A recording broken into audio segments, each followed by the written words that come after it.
Hello दोस्तों, good morning. आज का जो हम टॉपिक ले रहे हैं वह है ऑर्गल एनर्जी डायग्राम।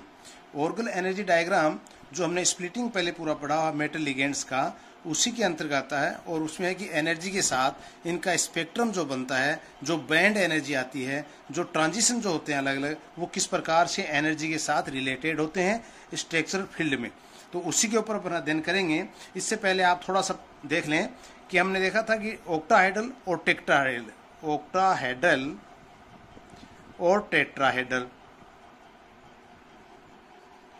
स्प्लिटिंग जब आपने देखी थी, आपको पता है ऑक्टाहेड्रल के अंदर हमने कहा था कि दो प्रकार से स्प्लिट होता है। टी, इसको T2G कह देते हैं, इसको EG कक्षा कह रहे हैं।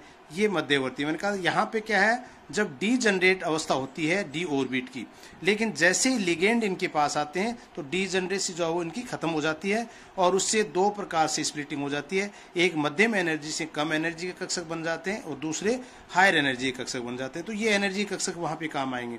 जबकि मैंने कहा टेट्राहेड्रल में क्या था, इनकी उल्टी पोजीशन हो जाती है। वहां पे मैंने कहा था E नीचे आ जाएगा, T2 पर आ जाएगा, नोट G।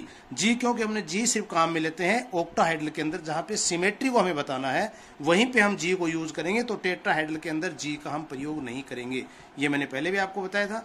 इन एनर्जी के आधार पे हम देखते हैं कि जब स्पेक्ट्रा बनता है और जब ट्रांजिशन होता है, जैसे मान लीजिए T2G से EG में ट्रांजिशन हो रहा है या E से T2G में ट्रांजिशन हो रहा है, तो ये एक ट्रांजिशन का रूप है। ट्रांजिशन एक प्रकार का है या भिन्न भिन्न प्रकार के हैं। ट्रांजिशन के आधार पर ही बैंड हम ज्ञात करते हैं और उनके बैंड के आधार पर हम उनकी स्पेक्ट्रोस्कोपी की सहायता से उन कंपाउंड्स को आइडेंटिफाई करते हैं और उनकी ऊर्जा को निर्धारित करते हैं। तो इसके अंतर्गत हम लेते हैं ऑर्गल डायग्राम में। पहले आप देखेंगे क्या करते हैं, verification of energy level of spectroscopic state, यानी वेरिफिकेशन करते हैं किसका, एनर्जी लेवल का स्पेक्ट्रोस्कोपिक स्टेट के साथ। किसमें, different symmetry as function of field strength. किसमें हम देते हैं फील्ड स्ट्रेंथ, हमारी ये नीचे वाली फील्ड स्ट्रेंथ है और ये सिमेट्री के साथ उनको हम एक साथ अध्ययन करते हैं। क्या है, number off spin allowed absorption bands, किससे, अल्ट्रावायलेट और विजिबल रीजन से। Splitting in octahedral and tetrahedral complex का जब स्प्लिटिंग होती है तो अलाउड ऑब्जर्वेशन बैंड कौन कौन से आते हैं, यूवी स्पेक्ट्रम या विजिबल स्पेक्ट्रम में। तो इसमें हमने एक अध्ययन यहाँ दिया था, एक आप चीज यहाँ पहले पढ़ लें, होल ट्रांसफॉर्म मैकेनिज्म। देखिए होल ट्रांसफॉर्मेशन जो मैकेनिज्म है ये कहलाती है होल ट्रांसफॉर्मेशन मैकेनिज्म। इसमें क्या होता है, सामान्यतः हम कह रहे हैं यहां से एक इलेक्ट्रॉन, ये T2G में 3 कक्षक थे, एक इलेक्ट्रॉन यहाँ पे है, ये EG के हमारे पास 2 कक्षक है। अब क्या होगा, ये यहां से ट्रांसफर होकर के ये 2 कक्षक EG के, यहाँ पे 3 कक्षक हमारे पास T2G के थे, ये खाली हो गए, ये इलेक्ट्रॉन यहाँ ट्रांसफर हो गया। तो ये एक सामान्य स्थिति हुई जिसको हम कहते हैं जनरल स्प्लिटिंग, जनरल ट्रांसफर। किसमें, T2G से EG में ट्रांसफर, ये ट्रांसफर हो गया सिंगलेट टाइप का। लेकिन दूसरा मैं यहाँ कह रहा हूं कि होल ट्रांसफर क्या होता है या होल ट्रांजिशन क्या होता है, इसको समझना होगा। D9 का एक एग्जांपल हम यहाँ पे ले लें। D9 में क्या स्थिति है, देखिए 1 2 3 4 5 6 7 8 और देखिए 9, ये स्थिति है। अब यहाँ पे अगर इनको हम बाइफिरकेट करें दोनों को ऊर्जा में, तो आप देखेंगे ये 3 कक्षक हमारे पास ऑक्टाहेड्रल फॉर्म में, 1 2 3 4 5 और ये 6, ये 7 8, ये 9। तो यहाँ पे एक होल रहता है खाली, ये बोलते हैं इसको होल। ये होल यहाँ पे हम कह रहे हैं इलेक्ट्रॉन का ट्रांसफर नहीं दिखा रहे हैं, हम कह रहे हैं होल का ट्रांसफर हो रहा है, ये इलेक्ट्रॉन इसमें जा रहा है। ये होल का ट्रांसफर महत्वपूर्ण है यहाँ पे, इसलिए मैंने कहा था होल ट्रांसफर फॉर्मेशन मैकेनिज्म को समझना होगा। तो होल का ट्रांसफर होगा तो ये EG से किस में आ रहा है, T2G में होल ट्रांसफर, इसको बोलते हैं होल ट्रांसफर। और T2G से EG में क्या है, इलेक्ट्रॉन ट्रांसफर। तो होल ट्रांसफर में सबसे महत्वपूर्ण चीज देखनी है कि हाफ फील्ड और फुल फील्ड, जब हम कक्षक की बात करते हैं उनसे 1 या 2 इलेक्ट्रॉन कम हो। इट मीन्स D9 1 इलेक्ट्रॉन कम है फुल फील्ड से, it means D4 1 electron half field से कम है। ऐसी स्थिति में जो सामान्य स्थिति स्प्लिटिंग की है उससे ट्रांजिशन की विपरीत स्थिति होगी। ये चीज हमें याद रखनी होगी कि जब इस प्रकार की कंडीशन है, इस प्रकार का ट्रांजिशन है, तो वहां पे विपरीत स्थिति आएगी, यानी अपोजिट उसमें हम ट्रांजिशन को शो करेंगे। ये महत्वपूर्ण है होल ट्रांजिशन फॉर्मेशन। आगे चलते हैं, देखिए इसमें ये होल ट्रांजिशन को मैंने दिखाया। यहां भी देखिए D1 कॉन्फ़िगरेशन में हमने कहा T2G से EG में जा रहा है। अब यहां देखिए D9 में मैंने कहा नीचे क्या था, इसमें पूर्ण भरावा कक्षक है यानी T2G का कक्षक, लेकिन यहां से एक इलेक्ट्रॉन का ट्रांसफर हो रहा, होल का ट्रांसफर हो रहा। तो मैंने कहा EG से होल ट्रांसफर T2G, जो अपने पहले भी देखा है। तो हाफ फील्ड और फुल फील्ड से एक या दो इलेक्ट्रॉन कम हो तो उनमें नॉर्मल स्प्लिटिंग से विपरीत स्प्लिटिंग होगी। नॉर्मल स्प्लिटिंग का मतलब होता है 2G से EG कक्षक में ऑक्टाहाइड्रल में, और E से T2 में टेट्राहाइड्रल में। लेकिन जिस स्थिति में अगर ये पोजीशन आती है तो नॉर्मल स्प्लिटिंग नहीं होकर ये विपरीत हो जाएगी, अर्थात EG से T2G में होल का ट्रांसफर होगा। ये कहलाता है होल ट्रांसफॉर्मेशन। अब कुछ चीजें अपने को ध्यान रखनी है। इलेक्ट्रॉनिक कॉन्फ़िगरेशन विशेष रूप से कैसे याद रखना है, इसको याद रखने का बहुत आसान तरीका देखिए। D1, D2, D3, D4 और D5 को हम यहां ले लेते हैं। फिर यहीं से शुरू हो जाइए D6, D7, D8 और D9। ये हमारे पास ट्रांजिशन फॉर्मेशन है। और इनके लिए अब हमें याद रखना है कि टर्म ट्रांजिशन क्या आती है 2D। ये कैसे निकलता है, ये पहले मैं निकाला भी है आपको पहले वीडियोज में, अगर आप देखेंगे 2D, यहां से 2, 3, 4, 5 और 6 पहले कर लें, फिर 2D, फिर 3F, 4F, 5D और 6S।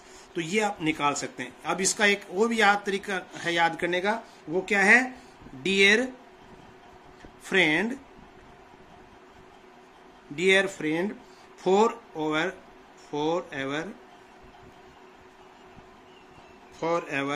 देना साथ। डियर फ्रेंड फॉर एवर देना साथ, ये इससे भी याद रख सकते हैं, अर्थात DFFDS। तो ये हमने याद रखने का तरीका बताया है जिसमें इलेक्ट्रॉनिक कॉन्फ़िगरेशन दिया गया है। इसके आगे दूसरी चीज हमें याद रखनी है, वो आपने पहले ट्रम सिंबल में पढ़ा हो, LS कपलिंग में भी हमने पढ़ा था, इसको मूलिकन नोटेशन भी कह देते हैं। देखिए L के मान अगर हमारे पास 0, 1, 2, 3, 4 इस रूप में है। आगे 0 के लिए हमने कहा था क्या टर्म सिंबल ली थी, S, P के 1 के लिए P, 2 के लिए D, 3 के लिए F और 4 के लिए G, ऐसे आगे चलते जाएंगे। अब यहाँ पे देखना हमें कि मूलिकन ट्रांजिशन नोटेशन जो दिए गए हैं, अर्थात इससे ट्रांसफर या ट्रांजिशन कैसे कैसे होते हैं वो देखिए। तो एस में चूंकि ए की ऑर्बिट हम जानते हैं सिंगल डी जनरेट ऑर्बिट है, इसलिए हमने कहा A1G, A1 इसीलिए ले लिया सिंबल कि सिंगलेट डी जनरेट ऑर्बिट है, इसलिए उसको संबोधित कर दिया हमने A1G से। उसके बाद P जब हम ट्रिम्बल सिंबल आ जाए, ट्रम सिंबल को यूज करते हैं तो उसका तरीका होता है T1G। ये हमें समझना होगा, T क्या है, ट्रिपल ट्रांजिशन, यहाँ पे T PX, PY, PZ और 1G, G क्या था, सिमेट्री के लिए हम जहां काम में लेते थे उसी के लिए। उसके बाद D के अंदर आते हैं 2T2G प्लस EG, जो हमने कहा स्प्लिटिंग दो प्रकार से हो जाती है इसमें, जो लोअर एनर्जी का, एक हायर एनर्जी का, जो आपने पहले पढ़े हुए हैं। उसके बाद है अगर L का मान 3 है तो इसका ट्रम सिंबल होगा F, और F के लिए मान होंगे A2G, T2G, T1G और T2G। तो A2G क्या था, क्योंकि यहाँ P सिंबल भी हमारे पास यहाँ आएगा, इसलिए A2G को हमने संबोधित कर दिया। इसको A1 क्यों पहले हम ले चुके हैं इसके लिए, तो यहाँ ने F के लिए ले लिया। G के लिए EG plus T1G, T2G plus A1G। तो ज्यादातर हमारे जो काम आने हैं वो है D और F, इसलिए विशेष जोर हमें ये रखना है कि D के लिए जो मूलिकन नोटेशन जो हमने दिया ट्रम सिंबल में T2G, EG जो आपको याद है, एक F के लिए आपको याद रखना होगा A2G, T1G और T2G। अब चलते हैं हम आगे कि D और F ट्रम्स के लिए अलग अलग ट्रांजिशन का कैसे मान निकाला जाता है, क्योंकि पहले ये समझ में आ जाएगा तो हम इजीली डायग्राम हम बना सकते हैं। तो D and F terms use in transition metal complexes. D term हमने यूज किया, D के लिए मैंने कहा था D1, D4, D6, D9, ये D ट्रम्स में ही यूज होंगे। F ट्रम्स में D2, D3, D7, D8 ये होंगे F ट्रम्स में। ये आपने पहले भी देखे यहाँ पे, उसके अनुसार हम इसको निकाल सकते हैं। देखिए D1 D9 मैंने कहा था डी में, D4 D6 किस में था, डी में, इसीलिए मैंने कहा था D1 D4 D6 D9 किसके लिए है, डी टर्म सिंबल के लिए है। और एफ टर्म सिंबल के लिए क्या बच गया हमारे पास, D2 D3 D7 D8, क्योंकि एग्जाम में आपको D1 पूछा जा रहा है, D9 पूछा जा रहा है, या D2 पूछा जा रहा है, D8 पूछा जा रहा है, तो ये आपको निर्भर करेगा कि डी टर्म सिंबल में पूछ रहे हैं या एफ टर्म सिंबल में, क्योंकि ये यहाँ पे आपको डी टर्म सिंबल और एफ टर्म सिंबल दोनों के मान ज्ञात रहने चाहिए। उसके बाद एक नॉर्मल अगर लेते हैं, नॉर्मल कंडीशन में क्या क्या होता है, देखिए D1 D6 डी के लिए, और एफ के लिए क्या D2 D7, यही अकॉर्डिंग टू होल मैकेनिज्म। मैंने क्या कहा था आपको, D1 D4 D6 D9, ये चार प्रकार के डी टर्म सिंबल थे। इनके लिए D1 D6 हम लेते हैं नॉर्मल कंडीशन में, नॉर्मल स्प्लिटिंग के, और उसके बाद D4 और D9 according to whole mechanism. मैंने कहा था एक या एक दो इलेक्ट्रॉन हाफ फील्ड या फुल फील्ड से कम है तो उसका अपोजिट डायरेक्शन हम यहाँ पे शो करेंगे एनर्जी में। इसी प्रकार से एफ में एफ D2 D7 और एफ में according to whole mechanism D3 D8। ये अगर हमारे पिक्चर समझ में आ जाएगी तो हम आराम से इजीली ऑर्गल डायग्राम की फॉर्मेशन कर सकते हैं। देखिए दो चीज, it is used to assign the electronic transition in weak field, means high spin transition, metal complex and all tetrahedral complexes. It can not be used for low spin, ये ध्यान रखना, it can not used for low spin or strong field because octahedral field is stronger than DD transition या inter electronic transition repulsion, क्योंकि यहाँ पे repulsion हो जाता है, ये इतना महत्वपूर्ण नहीं रह पाता पी वाला, जो आगे हम इसका डिस्क्रिप्शन जब लेंगे। उसके बाद ये आता है कॉन्फ़िगरेशन। देखिए आप अलग अलग ऑर्बिट्स का मैंने कहा था आपको, D1 से वही स्थिति ली हमने।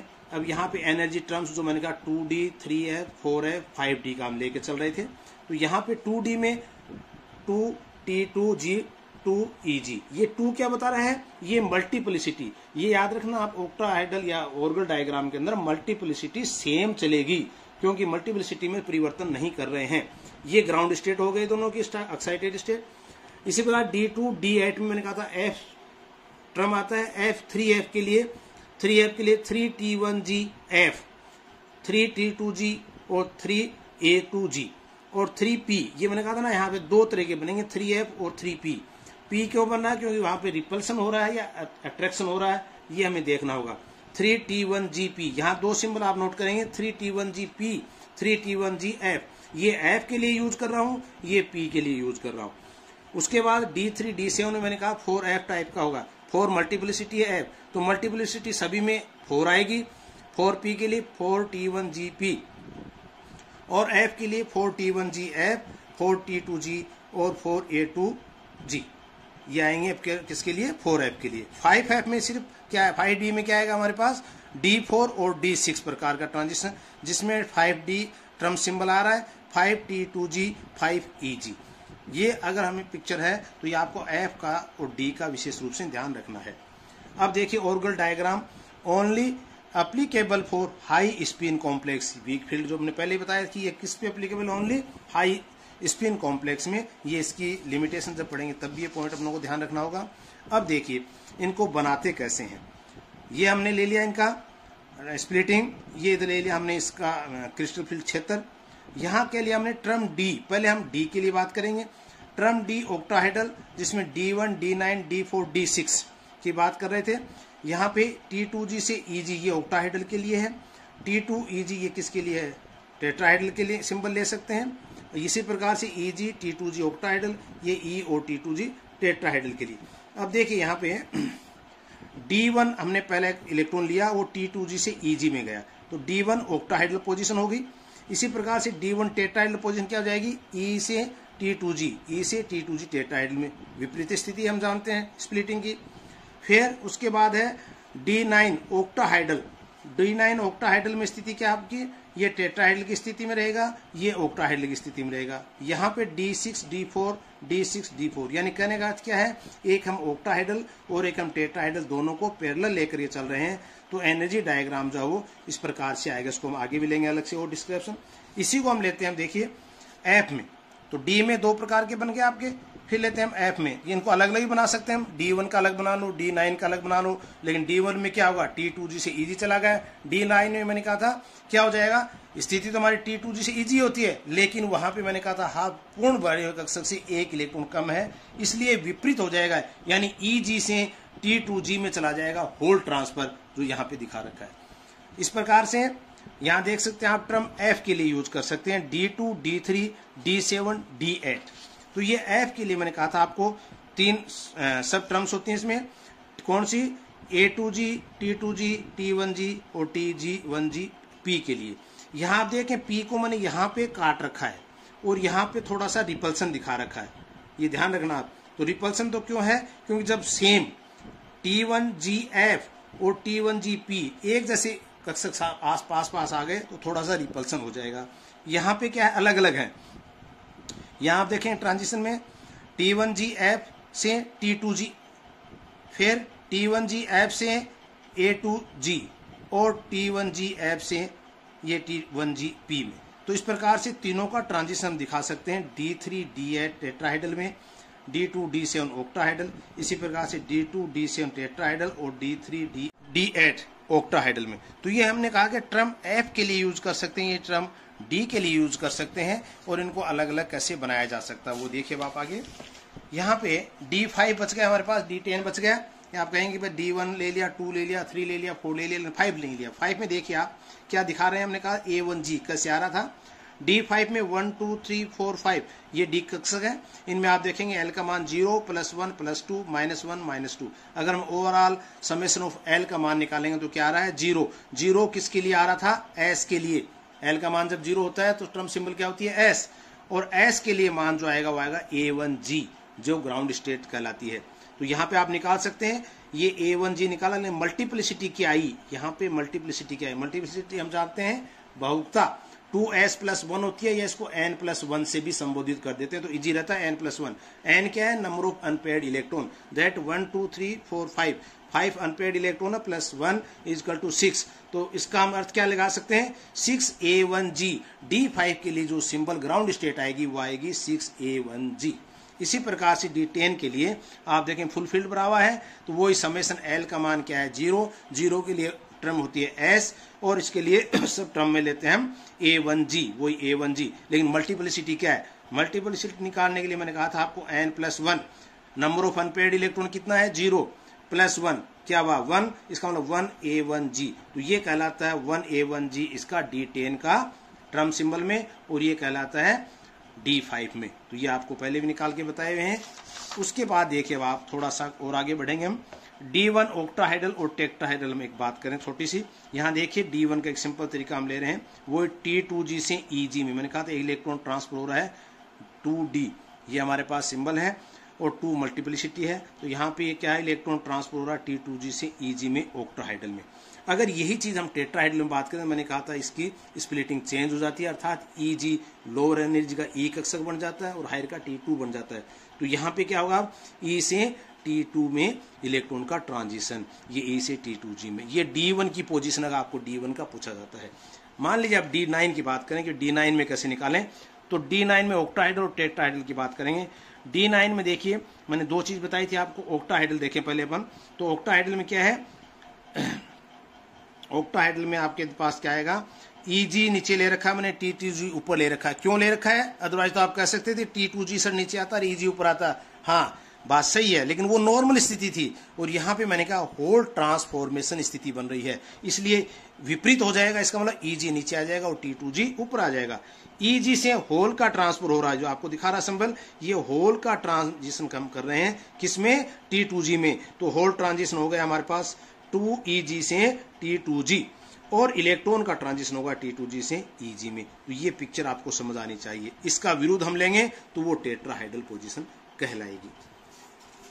इसके बाद इसी तरीके से हम D2 और D8 की भी बात कर सकते हैं, जो पहले भी आपको F के लिए निकाला था, और P के लिए D2 DF के लिए क्या था, D8 के लिए 3F और 3P। 3P से क्या जाएगा 3T1G ट्रांजिशन, और एक हमारे पास क्या था 3F का 3T1GF, 3T2G और 3A2G।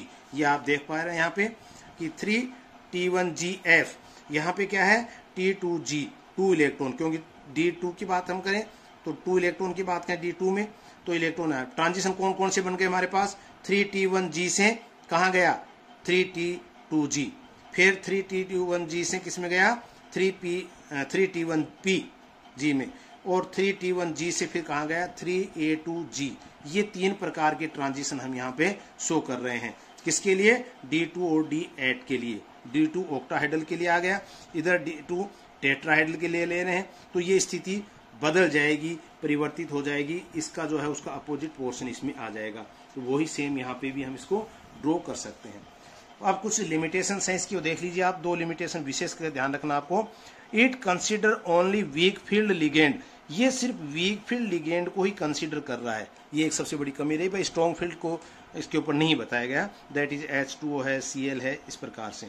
सेकेंडली है it consider only spin allowed transition, कौन सा स्पिन अलाउड, एस की बात हमने यहाँ पे की है, स्पिन अलाउड ट्रांजिशन की, इन विच ग्राउंड एंड एक्साइटेड स्टेट, निम्नतम अवस्था में भी उच्चतम अवस्था में भी आर ऑफ सेम मल्टीप्लिसिटी, मैंने कहा था बहुता का अंदर परिवर्तन शो नहीं किया गया, बहुता एक समान ली गई है, तो मल्टीप्लिसिटी सेम रखते हुए स्पिन अलाउड ट्रांजिशन की बात यहाँ पे की गई है, ये कमी मान लेते हैं इसमें। और इसी प्रकार से हमने कहा कि इसके वीक फील्ड लिगेंड को हमने यहाँ काम में लिया है, स्ट्रॉन्ग फील्ड की हम बात नहीं करते हैं।